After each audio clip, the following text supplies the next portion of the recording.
Thank you, ma'am, for that very full introduction. I must say that it was very clear that appropriately for an IT-related conference that the lady had looked me up on the internet. You know, when you come and you're introduced to a new audience, there's always a worry as to what people will say. I'm sure Kiran Bedi, who's sitting, has had the experience of occasionally being introduced by things she hasn't actually said or done. It happens to all of us. But in this case, I think she clearly anchored herself on what you can find on the net, and I must say she didn't go too far off. There are others, though, and I can tell you about a friend of mine in New York who used to love introducing speakers, not only by what they themselves had said or done, but by what you could find about them on Google, you know, up the family tree, the sins of commission and omission of uncles and aunts and parents and grandparents. Now, on one occasion, he was going to introduce a speaker, and he found this fellow had an uncle who was electrocuted at Sing Sing prison for kidnapping and armed robbery, or something equally horrible. But having taken the trouble to look this up, he felt he had to use it. But introductions, as you know, you only say nice things, like the young lady here. So he said, well, our speaker had an uncle who occupied the chair of applied electricity at one of the nation's leading institutions. Which is just my way of saying these introductions should be taken with a nice pinch of salt. But thank you very much for inviting me to this conference of business leaders in the ICT industry. As someone whose fondness for tech-savvy innovations like Twitter has earned me some notoriety already, I'm happy to be asked to deliver this, what is it, spotlight address you call it, on driving excellence through quality and creativity. Now, quality, of course, some may argue may be common or uncommon to Indian industry. But of course, the first challenge is that it is virtually impossible to define.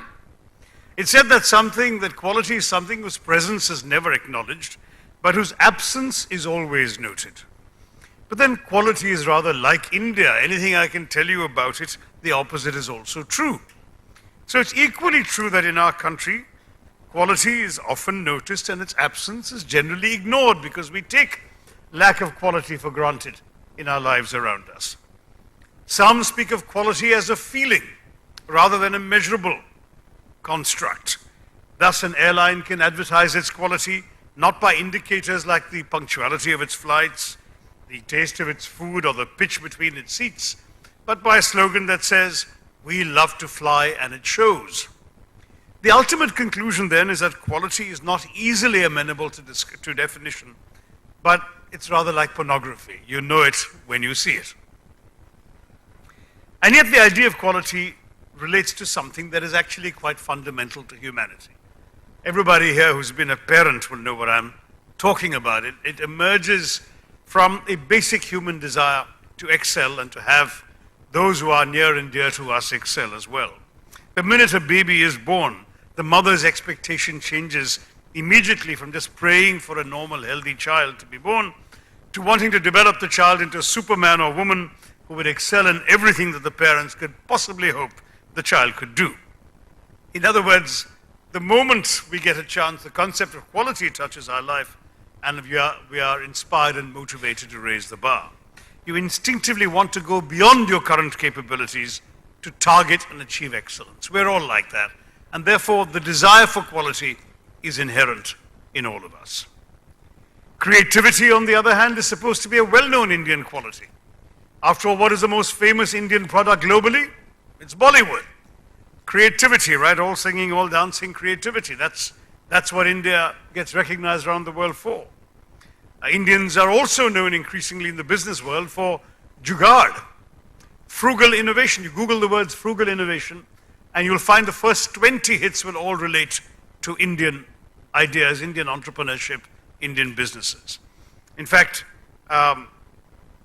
our tradition is increasingly said to be that of finding creative solutions within various constraints, including the constraints of a developing country economy like ours, and doing so through creative thinking.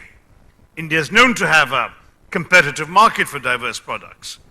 In fact, ours is a country where even at the times of shortages, there was never a shortage of ideas. Entrepreneurship, of course, requires creativity. While quality may help you sell a product at a higher price, creativity will actually help you create the product before you can sell it. So while people like me may want to place a higher emphasis on quality in driving excellence, creativity helps fuel the thoughts that find the ideas that, coupled with quality, will achieve successful results. But again, creativity alone is not enough, it never is, to fuel entrepreneurship. I'll give you an example of a creative idea that touched my own life last year. I wear glasses for distance. I don't need glasses to see you all or to see my notes in front of me. But I need glasses, for example, if I want to recognize the cameraman at the back. Now, therefore, I would wear glasses maybe 5% of my day. But during that 5% of the time, I would wear them. The remaining 95%, I didn't want to have them on my face. I would take them off.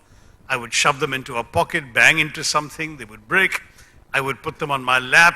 They would fall off. Somebody would step on them. They would break. I would leave them on a table, forget them. I would lose them. I remember the first 3 months of last year, I actually lost or broke 6 pairs of glasses. And I was telling a friend, my God, this is a nightmare. What do I do? And he said, what's the problem? I said, look, people have been making glasses the same way since the 19th century, for 150 years. You know, you've got glasses that sit on top of your ears, are joined in the middle, and that I find irritates me, so I want to take them off when I don't need them.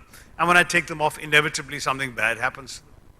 So he said, yes, exactly. Glasses have been made the same way for 150 years. Let's try something different. And he went off to the drawing board and he came back just a couple of months later with what I'm wearing around my neck. This. So it just hangs there. It doesn't bother me. I don't lose it. I don't leave it behind because it's right there all the time. And when I want to see if I can recognize that cameraman at the back, there are a couple of magnets in the middle. They click together in place. I can say hello, and then I can take them off again. Now there's creativity. But this, unfortunately, is not a great advertisement for entrepreneurship. Because after he gave me this pair of glasses, he tried to market the product, and he found there was absolutely no demand for it. It's a quality product. It's creative, but there's only one eccentric who wants to wear this in India. So he's given up the business and it's no longer available. Now, that is part of the challenge. You need creativity to come up with an original idea. You need quality to be able to make that idea worth it. And at the same time, you need some other indefinable quality, whether it's marketing, whether it's luck, whether it's simply access to people needing the same thing, that will actually give you a business. Now, entrepreneurship is something that we do need to do, but I want to stress before I get to that, quality or creativity is not merely for the handful or the few who have the resources to excel. It's actually inherent in all of us. There's not one of us here who doesn't have some creative capacity and who is not able to aspire to quality. Everyone here has it. It's a core aspect of humanity. No matter how rich or poor you are, how educated or not, everyone at some time or the other in their life experiences this need for creativity and quality. You can appreciate quality when you're watching a well-played cricket match, or eating good food, or observing an excellent painting, all of which we all do. Creativity will help you identify the brilliant stroke in both the cricket match and the painting. This is why we have recognized quality in such a wide variety of fields in today's India, honoring quality in automobile making, in private banking, in education, or even in something as ancient as yoga, where ways of doing things that we think of as things we can take for granted have actually captured the imagination of the world. Indeed, there's no better example of this in Indian cuisine, which is simply proliferated around the globe.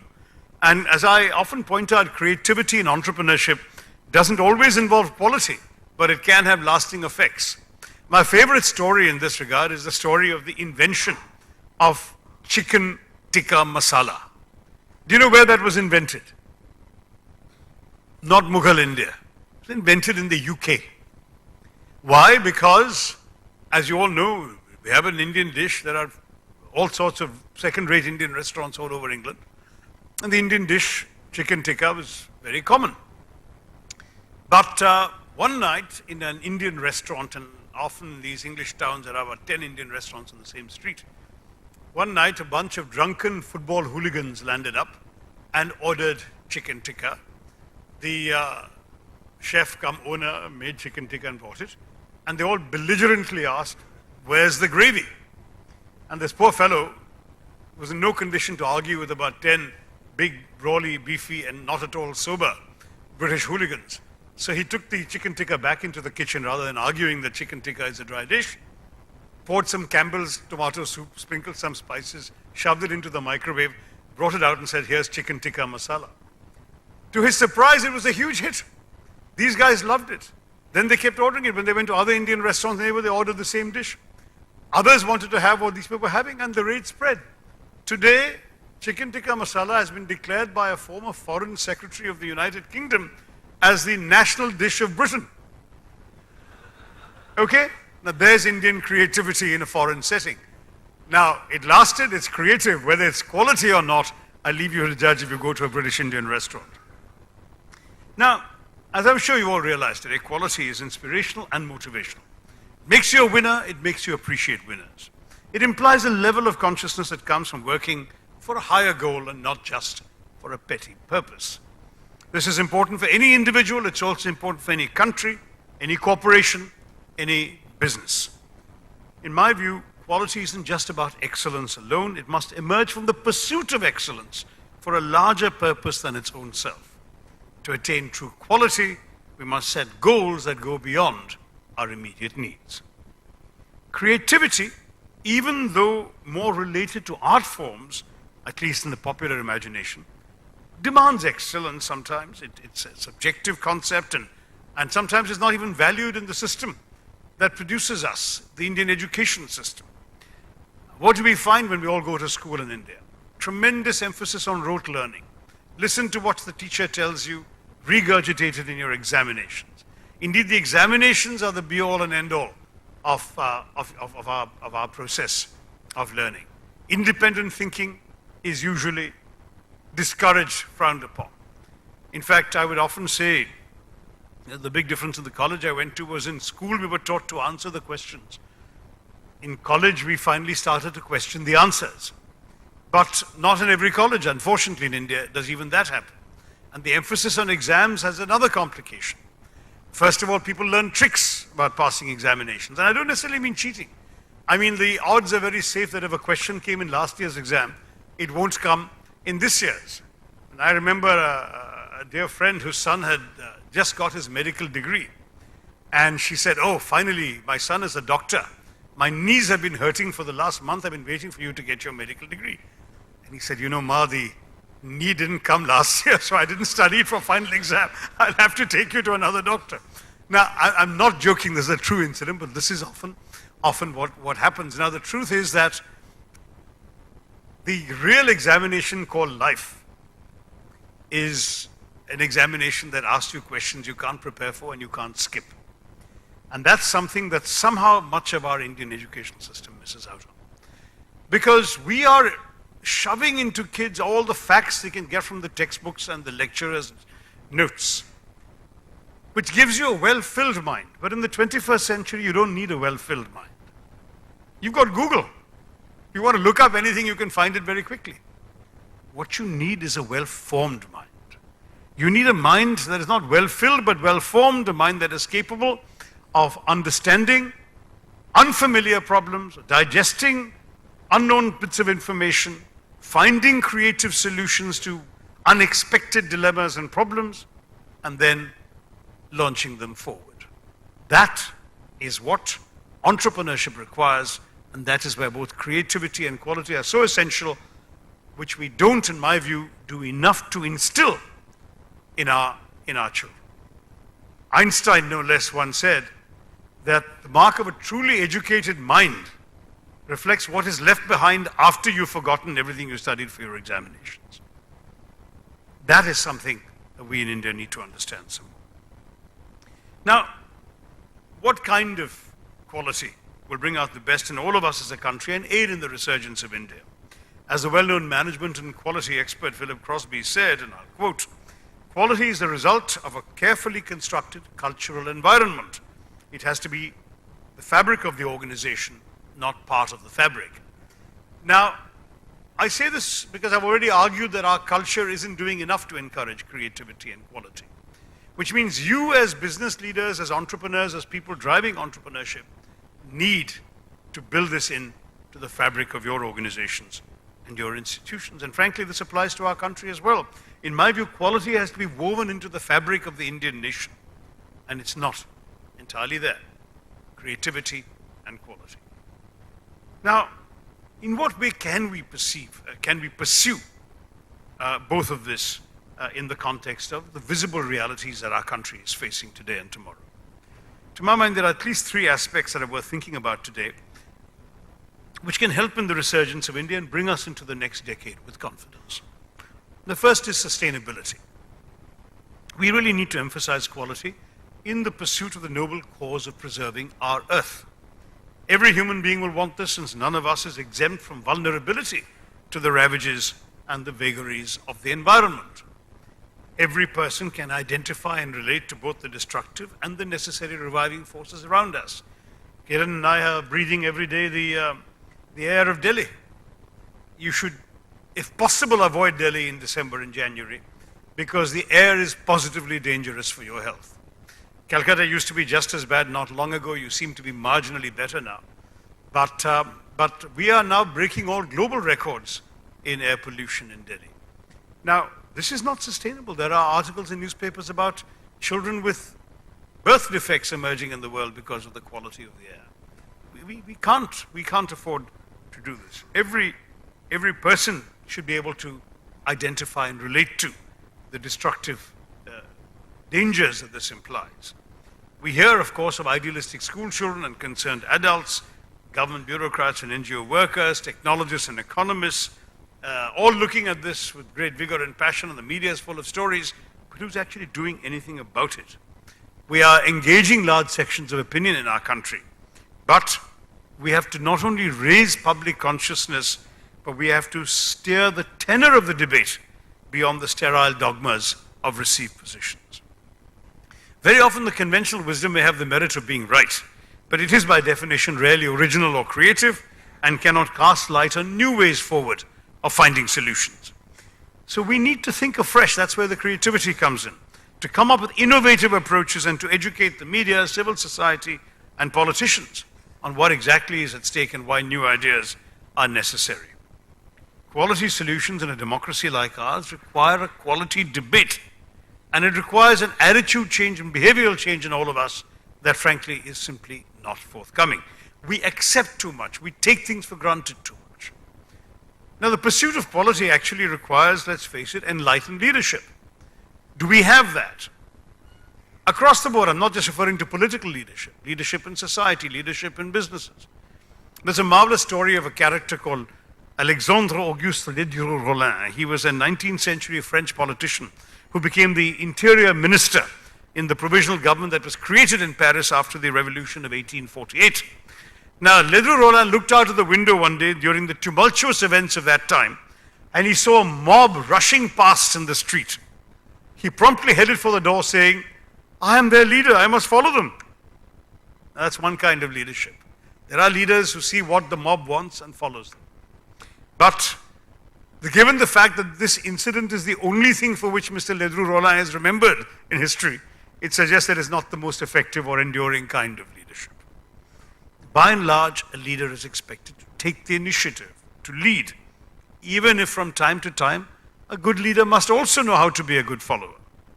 On issues like the environment, our leadership must draw on the best of the ideas and energies of its followership, but giving them guidance and direction to find new creative solutions.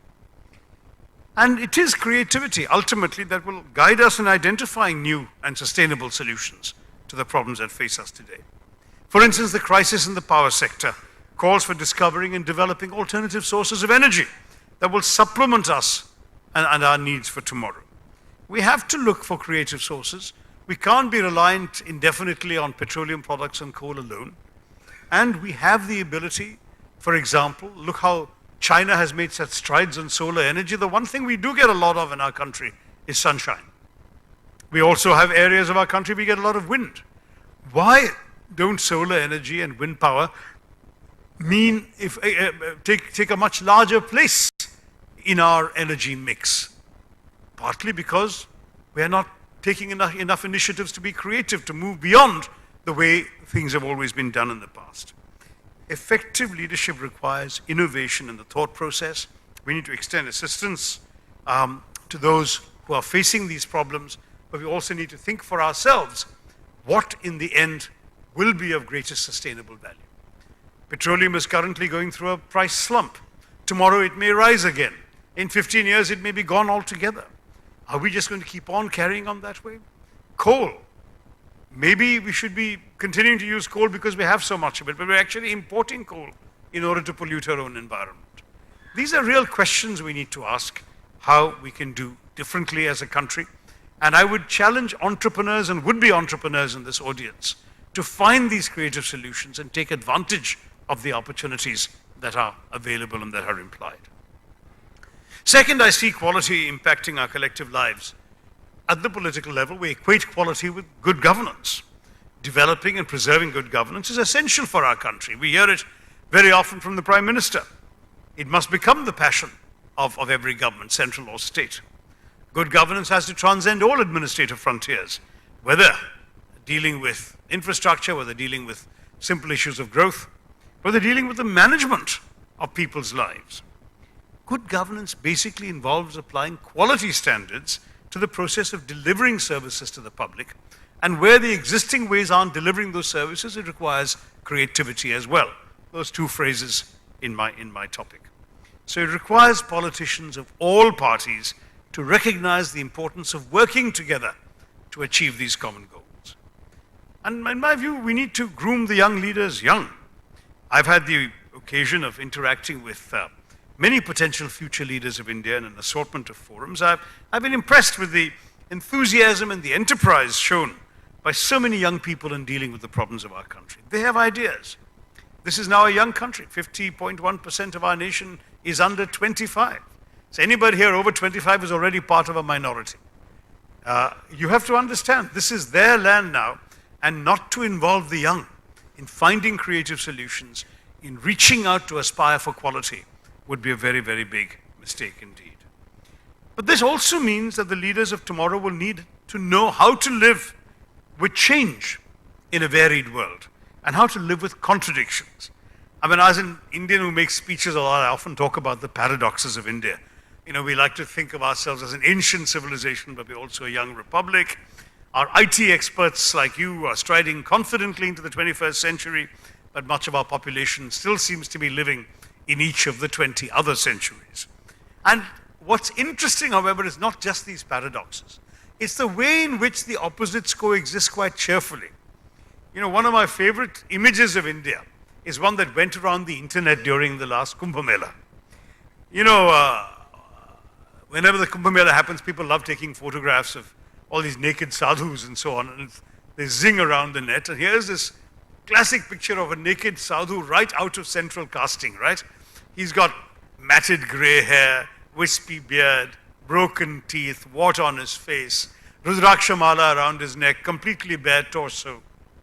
You might think this is a total sort of classic, cliched picture of Indian sagely otherworldliness.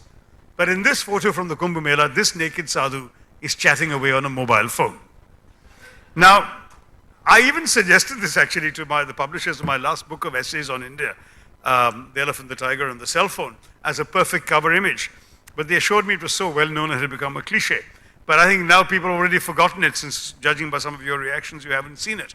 We need to understand we are functioning in a world in which a naked Hindu holy man can comfortably use a cell phone, and we need to learn to embrace the possibilities and the complications that represents.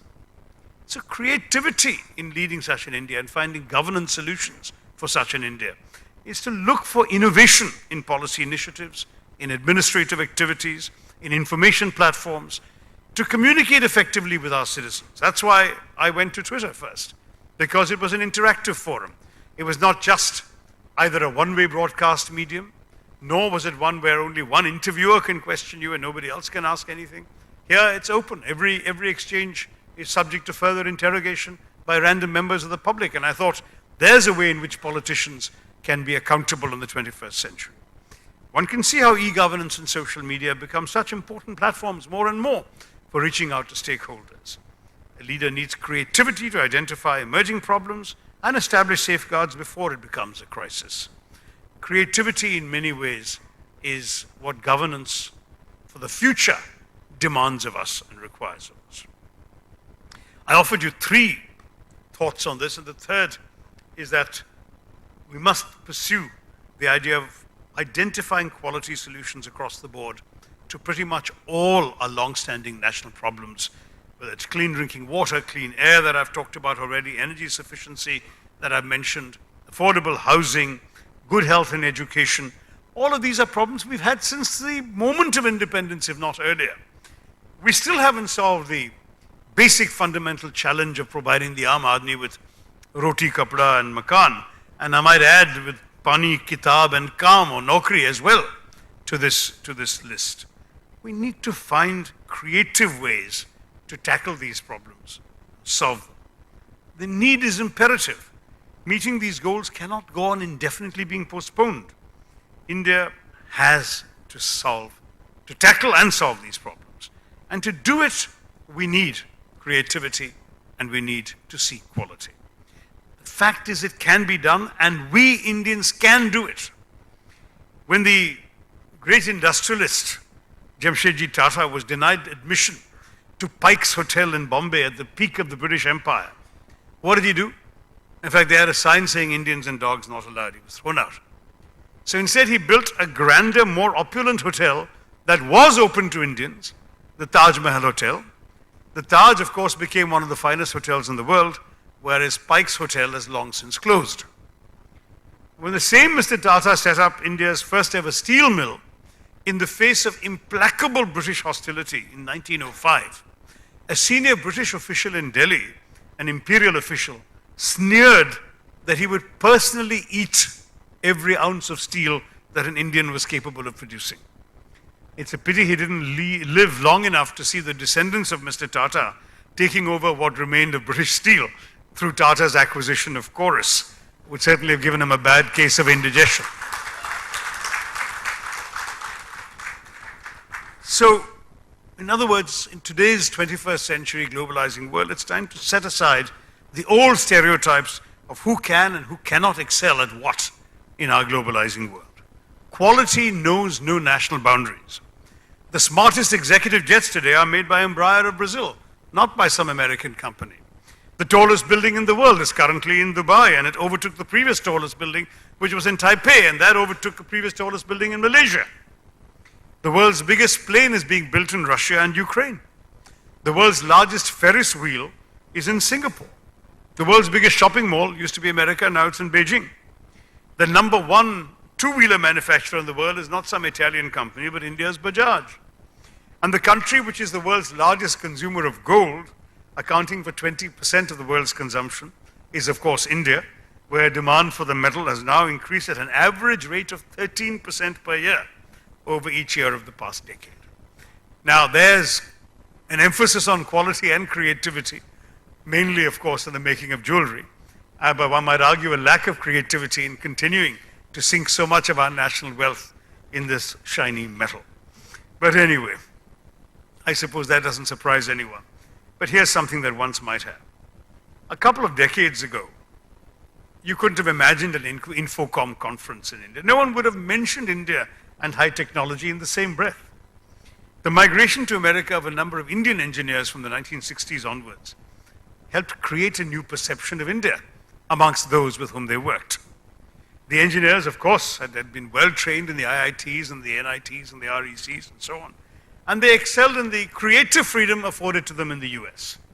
So an Indian invented the Pentium chip. Another created Hotmail. A third started Sun Microsystems. And Indians were involved in some 40% of the startups in Silicon Valley. Over time, the Indianness of engineers and software developers began to be taken as synonymous with mathematical and scientific excellence. In other words, with creativity and quality. Today, Americans speak of the IITs, the Indian Institutes of Technology, with the same reverence that they used to accord only to MIT. The image of India has changed from that of a backward developing country with fakirs lying on bed of nails and snake charmers performing rope tricks and all of that, to one of a sophisticated land that seems to produce nothing but mathematical geniuses, computers, and computer experts. In fact, sometimes this is unintended consequences. I remember an Indian who's a history major like me, who had been to Schiphol Airport in Amsterdam, where he ran into an anxiously perspiring European saying, you're Indian, can you help me fix my laptop? So, the old stereotype, whether it's that fakir or the snake charmer or the Maharaja on a caparisoned elephant, that's all gone. Now the new stereotype is every Indian must be a computer geek or a software guru. This chap, poor fellow, had studied history. So there is no doubt we're capable of developing quality and convincing the world of our quality. When I was in America, there was another episode that struck me. They'd introduced a show that went on to become later the #1 television sort of show for many years. I don't know if it's still running. I don't watch much TV, but the show called ER for Emergency Room. Some of you watched it. Anyway, this is a very, very big hit show about 7, 8 years ago, 9 years ago. And when the show was unleashed, initially there was a huge negative reaction from the public and the critics. Why? Because as the critics said, who has ever seen an emergency room in America without an Indian doctor? So they actually had to rewrite the cast and the characters to create a part for an Indian doctor to make the show sound more credible. Now that's the extent to which Indian quality in areas like medicine have penetrated the mindsets of people in the West. We are capable of quality, we can do it, and we must. Now, I remember just a couple of years ago being invited by the University of Toronto to inaugurate something they called an India Innovation Center. So it took a foreign university to see India's creativity as a tremendous bonus for them, that Indian innovation was going to rule the world and they should step in. In fact, the buzzword in those days was Indovation. Indovation rather than innovation, because Indian innovation. Where has that gone? People don't say that much anymore. People are tired of books about Jugaad. They're saying, well, Jugaad means cutting corners. They're no longer interested in compromising on quality in the name of creativity. We need people in our politics to provide leadership that emphasizes quality as well as creativity, not just the one at the expense of the other. We need to have more than sort of the Quality Council for India, which exists. Our country needs a nationwide commitment to quality that can work across these areas and create awareness, promote effective implementation, and continuously refine and improve the strategy as we go along. Now, it's essential that the titans of industry commit themselves, and it's essential that business leaders in this room commit themselves to ingrain quality into your business ethos, move ahead with creativity and innovation, and of course, add to it open and transparent corporate governance. You have to give equal emphasis to all these virtues, or both these virtues that I've been focusing on in my talk today. Leveraging your employees' creativity will only help enhance the quality of your product and your work. India saw how the sordid drama of Satyam a few years ago proved a wake-up call for every businessman. Creativity being used for bad purposes is not effective creativity either. As a revival of that company under new management has confirmed, industry can flourish when you marry creativity to quality, when you adopt good governance, innovation, and ethical business practices.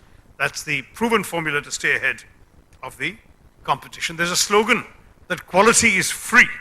It actually doesn't cost you to reach for quality. Savings from quality usually outstrips the costs of any quality program. Now, creativity is always presumed to be free. Every one of us, as I said earlier, can be creative, but only a few of us are truly gifted in our creativity. And some tend to argue, look, only some people can write a movie script or create a product or invent a new idea or come up with a new equation or whatever it may be. Steve Jobs disagrees with those who believe that. You know what he said? He said, and I'm quoting him now, creativity is just connecting things. When you ask creative people how they did something, says Steve Jobs, they feel a little guilty because they didn't really do it. They just saw something. It seemed obvious to them after a while. That's because they were able to connect experiences they've had and synthesize new things. Which means all of us are gifted with that ability to be creative. We just have to make the effort to recognize things from our own experience that spark off our creativity. Whether it's creativity in art, in new ideas, in business, whatever, in government, it can be the driving force of our organizations. In a world that is increasingly churning out new companies and startups. In fact, you may have heard about this week, I think the newspapers were talking about these IIT kids who turned down salaries of 1 crore and above because they preferred to start their own businesses. So entrepreneurship has come into the Indian consciousness. The era of the sarkari naukri, of everyone just seeking security in a predictable, safe job with 9 to 5 hours, long tea breaks, and guaranteed pension at the end, that era is mercifully ending in India. We are now beginning to realize that entrepreneurship can drive us. So if we can get the creativity of ideas into this entrepreneurship, the passion to pursue them, and that aspiration for quality that I've been talking about, then of course these will be the great drivers for transforming the India of tomorrow. But you know, Mahatma Gandhi anticipated this. He said, it's the quality of our work that will please God and not the quantity. So even Gandhiji was thinking about quality even then. And as you know, he even more memorably said, be the change that you wish to see in the world. Since quality will not come without change, both his exhortations apply to us in tandem. So I would urge you all, as I conclude, to keep these two thoughts of Mahatma Gandhi in mind, to illuminate the quest for quality and creativity in all aspects of your life, your work, and your entrepreneurship. Thank you for listening to me. Jai Hind.